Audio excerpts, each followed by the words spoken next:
Okay, so here we have camera 1 and camera 3, and I'm going to strip these two down side by side and note any differences between them internally.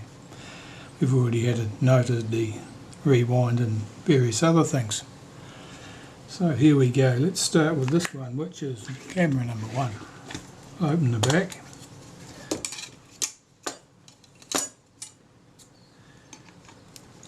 Unscrew the rewind knob.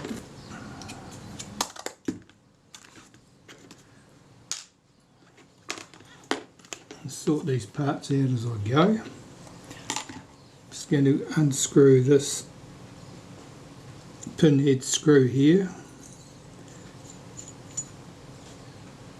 Some parts will be going through the cleaner and some will not. Anything with paint on it does not. The tool I'm using is one that I've made.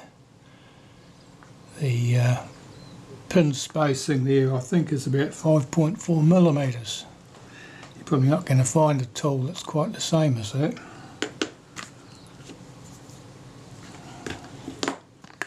Top cover held on with two screws at this end.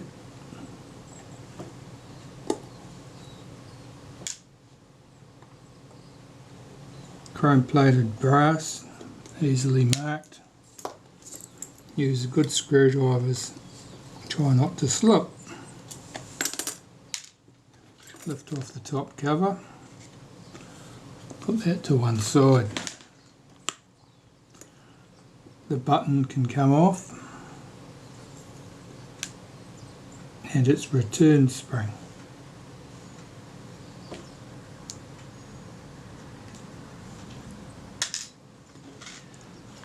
The shutter release button can be lifted off. I'll remove that strap lug at the end there. 2 screws.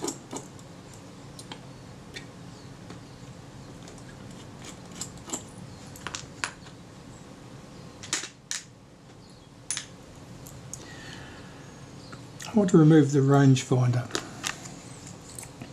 2 screws through those big holes there, particularly when you're sliding your screwdriver down here. Try not to hit that front surface mirror.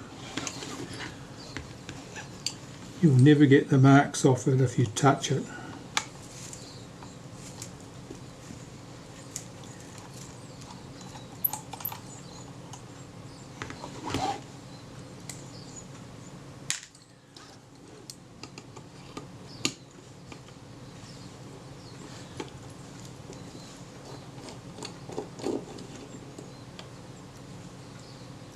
Screws came out with my screwdriver because it's such a tight fit. Okay, so if I lift out this rangefinder, you can see I'm pulling this piece forward there like that as I lift it out. That makes it disengage quickly. That's our rangefinder out of the picture. 2 screws hold the bush down for the rewind here.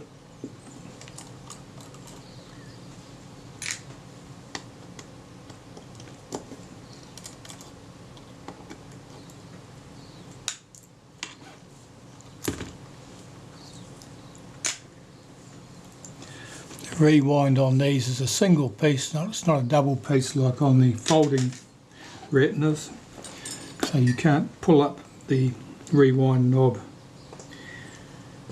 to make it more convenient to wind back into the cassette. Okay, I'm going to remove the meter at this stage. It's going to lift it up and unhook it from the bracket at this point.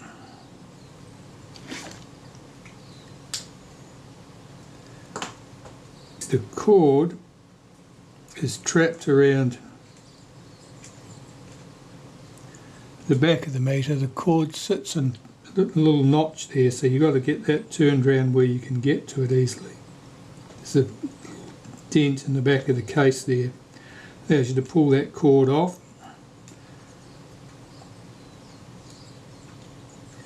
And there's my cord free. There's the meter. Put that to one side. And in an ideal world you don't break the cord, or the cord isn't broken already, and you can reuse it if it looks fine. If it's frayed, you're going to have to replace it. Obviously you'll replace it if it's broken. Right, the film release button can come off, that can go through the cleaner. The spring does not. The shutter release shaft comes out, it's all one piece. That has a return spring. Of the two springs, this is the shorter of the two.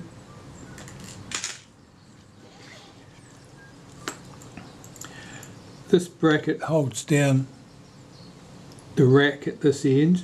There's two screws, that one was loose, I note. That one was okay.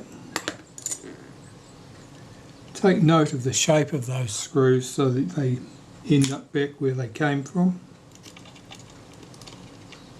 Wiggle that piece off, there's no spaces or shims underneath it. The strap plug at this end, two screws.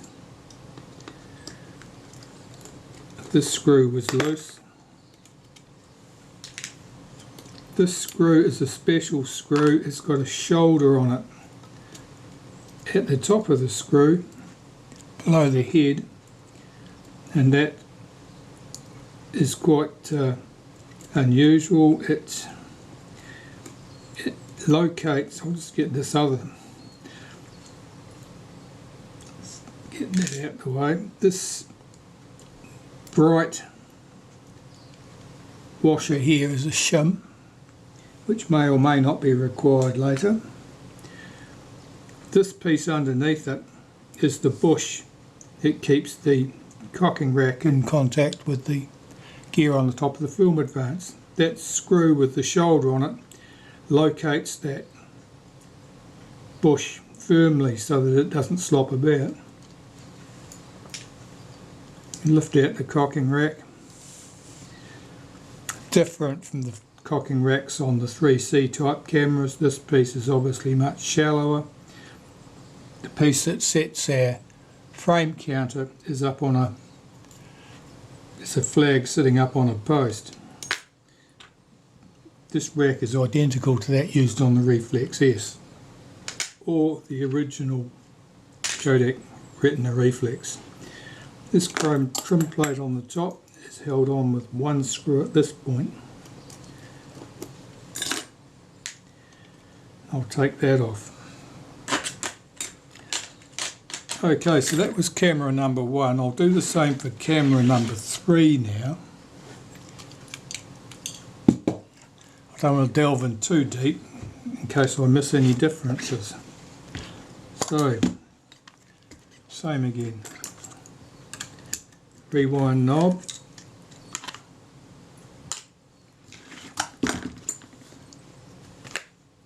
And screw that. This screw's got scratch marks on it. It means someone's been at it with an inappropriate tool. Chances are they didn't need to use a tool at all, but they did, and they made a mess of it.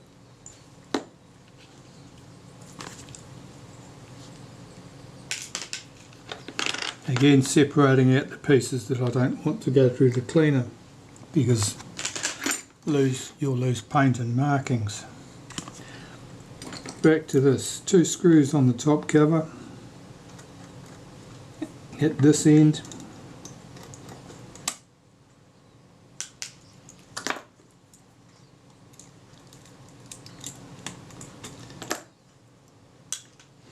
And lift off the top cover. Something fell out. What was that? Oh, it's a piece of glass. The glass from the front of the top cover fell out there. Means that frame's bent. That happens when someone pushes on the glass, presumably while they're cleaning it perhaps. And here's something to note, a stray film chip that's torn out from the film, and a little film chip like that can jam a camera up completely. So it's useful not to strip them out by using your camera correctly. Okay, not much to notice there apart from that loose glass window. I'll pop that to one side. Body back into the picture. Here's our button. Right, here we have a difference. The button from the first camera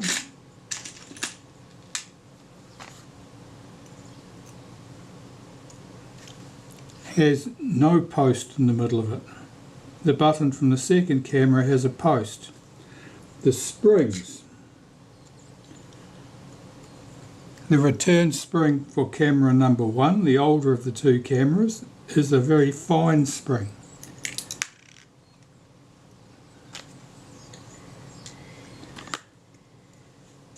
The spring from camera number 3 here is a coarse spring, a stronger spring.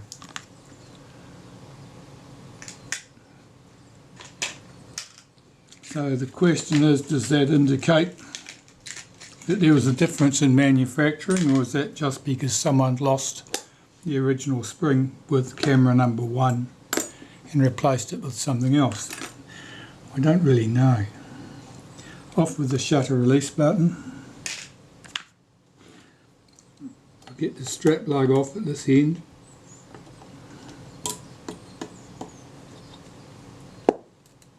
This camera generally looks cleaner.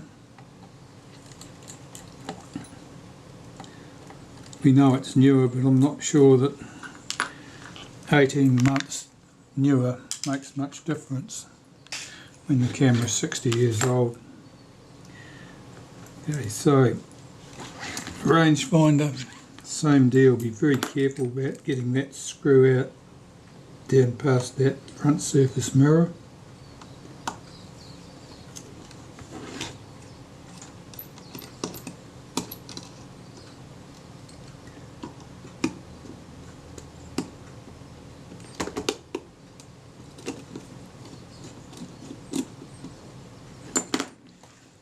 Again, I'll pull this rangefinder, the front window here, forward as I lift this up, and that'll allow this to wriggle out somewhat easier.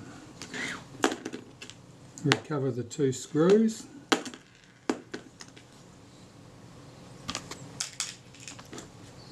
Here's our rangefinder. Try not to put any fingerprints on that front surface mirror, because you'll never get them out.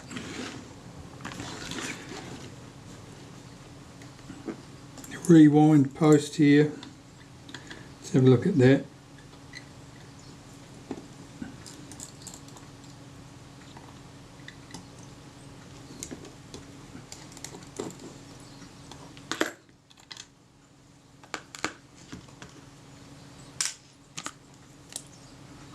That appears identical to the one on the earlier camera. The meter. I'll do the same again. I'll lift this up and out of the way. Now that's attached extra easy because this camera's got no string on it. The meter cord has disappeared entirely. It may mean that it's wrapped around the drum at the base of the camera. It may mean that somebody's broken it when they've been servicing the camera and hasn't known how to replace it. We'll find out. That's a later meter, that's a replacement of some stage. I'd say it's got Gosson, the manufacturer's name, embossed in that window. The other ones have nothing. Okay, from the top, we'll have that off. That's our film release button. Out with the shutter release shaft and its spring. Strap lug at this end.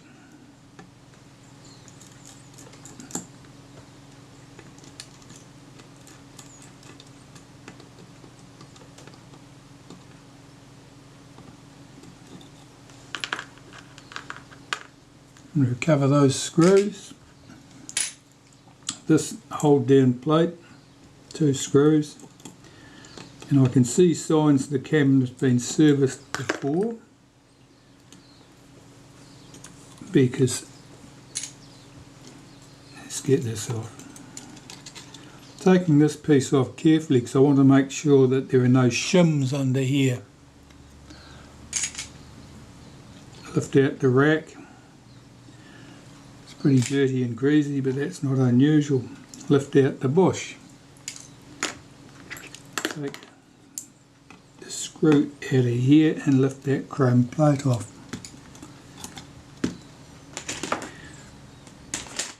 Okay, so that camera body's now at the same stage. Looking at this screw on the top of the film advance shaft there, that screw, the red marks don't line up with the gear. It means that someone's had that out. They've put it back on. It can be put back on any one of 4 places, and then they haven't bothered to put any new lacquer on there.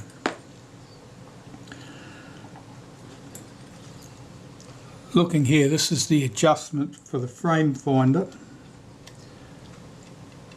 and it looks a little bit mutilated in the screw heads, and there's black paint being used to lock those settings. I don't usually bother using black paint to lock any settings on the rangefinder. I don't think it's needed. Okay, so we got the cameras to that stage. Now we'll get a bit further into it. So here I'm just having a look to see if there's any differences obvious with this top, the camera. This is the early model here, this is the later model here. Now this plate that holds our pulleys on, this has a plain hole here where that post for the film release button runs. This one here, this plate is slotted. It allows for adjustment of the pulleys longitudinally along the camera body. That would serve to help, you might use that as an adjustment for the tension of the cord perhaps. Certainly there's nothing of that kind here on the later camera. So there's a difference. Wasn't really expecting to see that. Anything else here of note? Different screw head shape. On that screw there, the lock screw for the adjustment of the frame finder. That looks a bit unusual there, and I'll look at that more closely when we get down to that stage. I wouldn't have expected to see that particular head shape there because it doesn't immediately hit me as being common to use elsewhere on the cameras. But never mind, we'll carry on with the earlier camera and continue with the strip down. From the top, I'm going to take out the screw from the middle of the film advance shaft.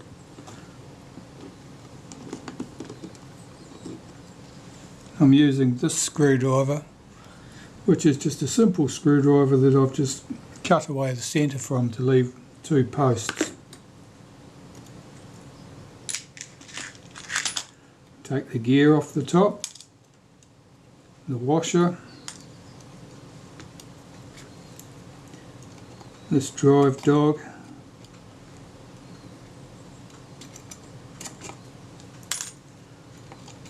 this piece, and the spring, and the gear.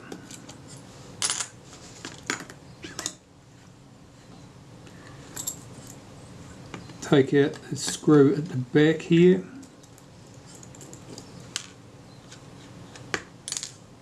the screw at the front is a shoulder screw, and it has the spring runs in a groove around the top, and I'm going to remove that spring now so that I don't lose it in the cleaning process. Underneath there we had a little ratchet ball and the support bush that sits underneath it.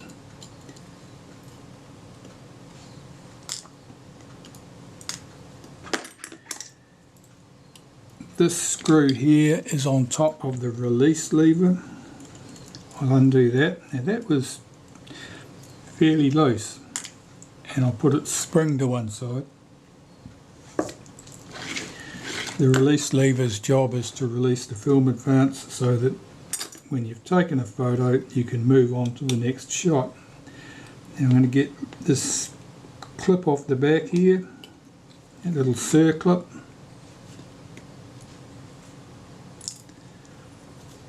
and remove the spring. This is the lock lever. The lock lever's job is to lock the film advance when you reach frame number 1. That's as much as I can do from the top on camera number 1. Let's do camera number 3. Having a great deal of fun here trying to keep my containers organised. Right, so film advance.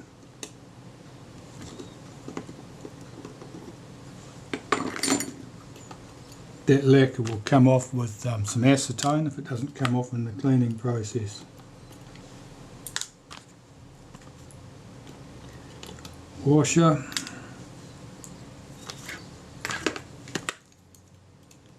Here we've got a difference. Okay, so that drive dog is quite different to the drive dog on camera 1. This is the older style drive dog, camera 1. That's quite a lot of machining in this piece. You can see it's got a raised boss on the bottom of it. This one, by comparison, is quite plain. It's got a bevel, a tiny bevel on the edge here and here, but otherwise it's a very simple part.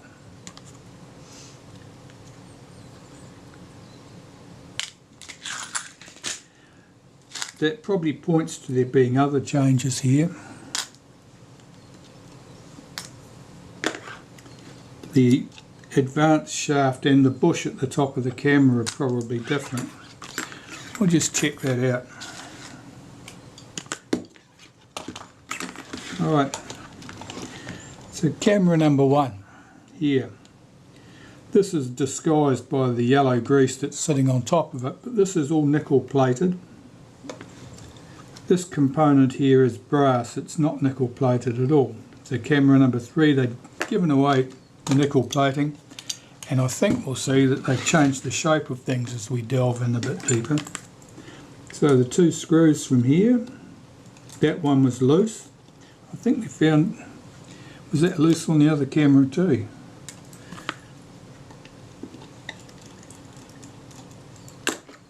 Again, I'll take the spring from that so I don't lose it. And there's their bush and the little ratchet pull.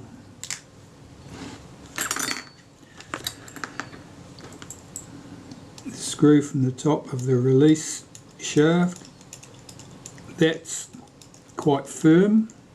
That means that it would hold its adjustment very well. The one on the first camera was quite loose by comparison and was likely to lose its adjustment fairly easily. Let's take that spring, take the circlip off there. Now the reason that they're either firm or loose is that the shaft that they run into here is split. If it's squeezed in a bit, obviously it'll be nice and tight. If it's stretched out, it'll be very loose. Getting that right without distorting it to death isn't easy. Let's have another quick look, see if we can spot any difference between camera 1 and 3.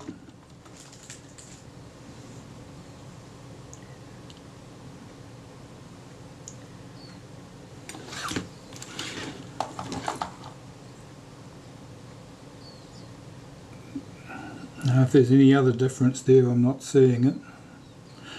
Alright, so back to camera number 1. Start taking it apart from the bottom. I'll get that up on a block of wood. And we'll start here by removing the cover from the back catch.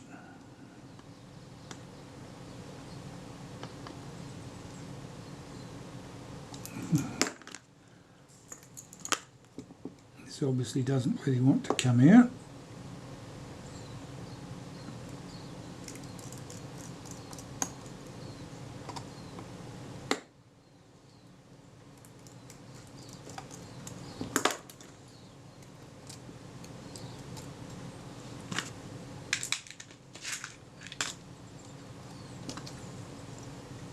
There's the tripod sockets around.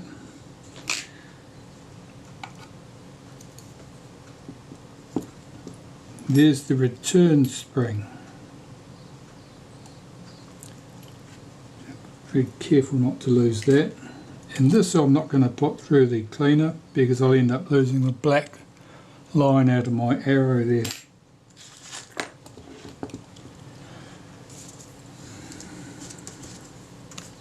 See if we can get the leatherette up.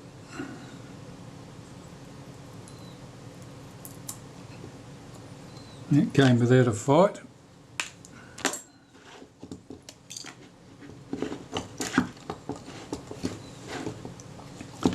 This is sitting on it's catching on that lever at the top here on that block, so I've got to be a bit careful not to damage anything.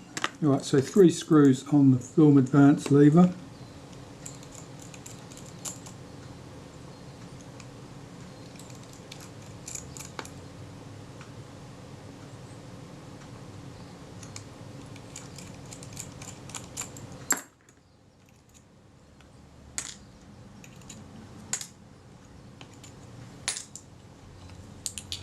There's our lever.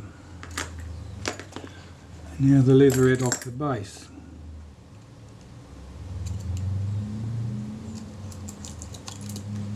Sometimes they come off without a fight.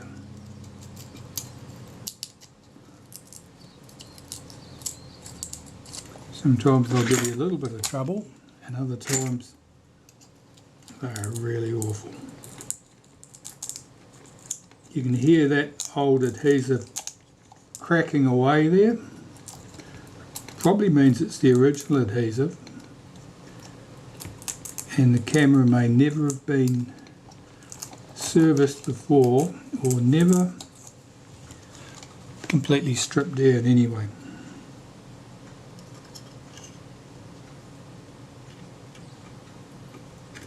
The leatherettes are in very good condition. They're not worn and they don't appear all dried and cracked. You can see the underside of the leatherette looks relatively clean, not much sign of corrosion there. Some corrosion on the body, but it's fairly minor. So I'll remove the screws from the chrome trim. Just prop that end up on a block of wood so that it's firm.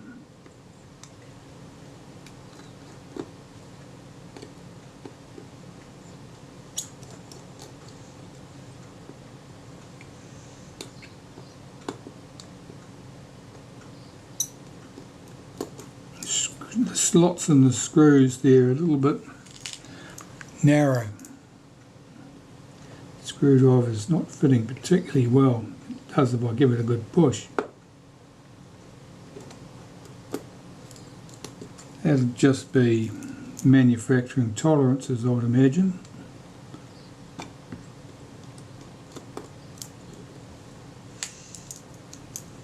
Two more.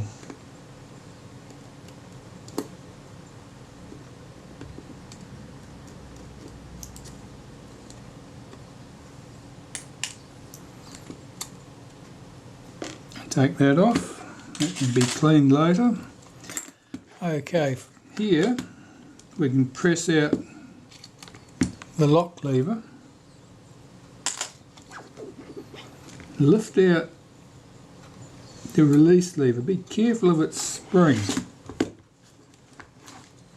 The spring on the tip of the release lever here should be sitting down flush like that. This is fairly easily damaged and it's that here, that's a bit bent. It's not sitting in one plane. And I'll separate that for cleaning because otherwise it's likely to end up getting damaged.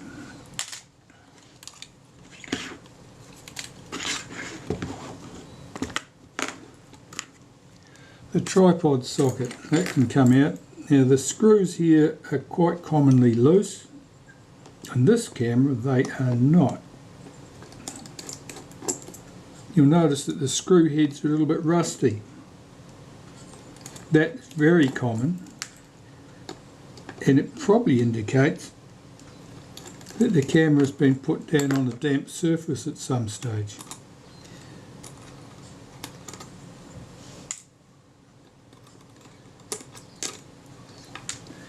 Take that tripod socket out, and that bush from the bottom of the film cassette chamber, that doesn't need to be cleaned. At this end, we want our rewind button off and the lock lever for the rewind and the 3 screws from the film advance. Well, I'll do camera number 3 up to that stage now as well.